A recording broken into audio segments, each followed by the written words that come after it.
then in that case, let's think like time of Jesus. And now, can you feel that we are melting? Now, can you understand what I'm talking about? When the Jews came to here, they came to drink water. They need water.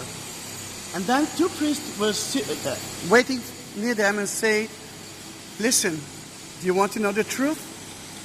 If you want to know the truth, let me tell you about Jesus. And then after they've been baptized, and you know exactly how the Baptist font looks like, they enter to that church. Now that church is like a synagogue. And if you go into synagogues, you will see that the architecture is the same. But a church is facing to the east. A synagogue will face to Jerusalem. Then every synagogue will face to a different place.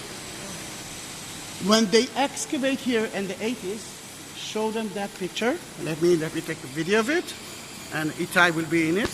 Show them that picture. They found here a mosaic floor.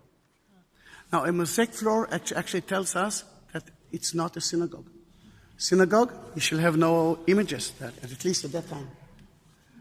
And then they asked themselves, maybe it might be the church that so many pilgrims for the 4th century were speaking about, the fish and the loaves.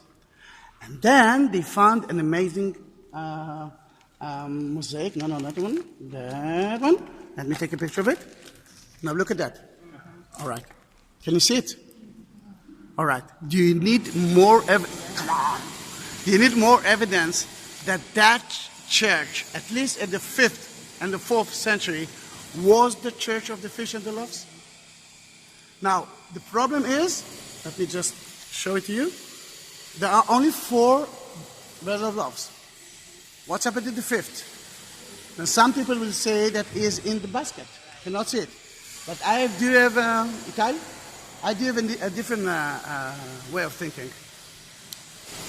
We are the 5th one. We are the 5th one. Then in that case, if you will believe in Jesus, He will feed you.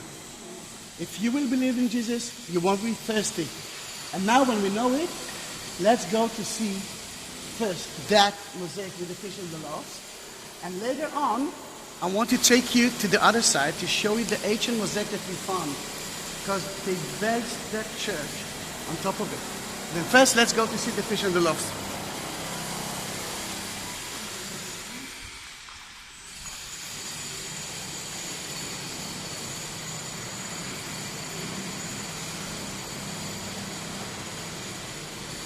Here it is. Again, this is not a modern mosaic floor. This is a mosaic floor from the 5th century. Right? Then take a picture of it. And then, when you are ready, follow me and I will show you the ancient mosaic floor. Let's go through there. Such a beautiful place. Tapcha, the fish and the loaves church. Look at the windows. It's beautiful here, isn't it?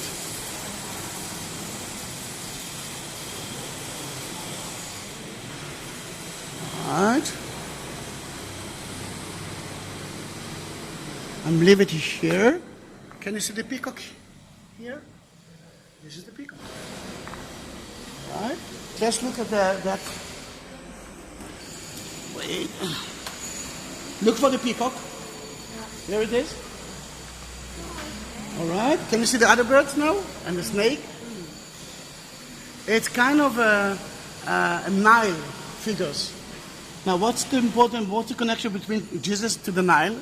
Not a lot. But let me tell you something. The Jews went to their freedom after they actually been slaves in Egypt. And in a way, we are going back to our freedom again. Again, look at that picture from the 80s. And here's the peacock.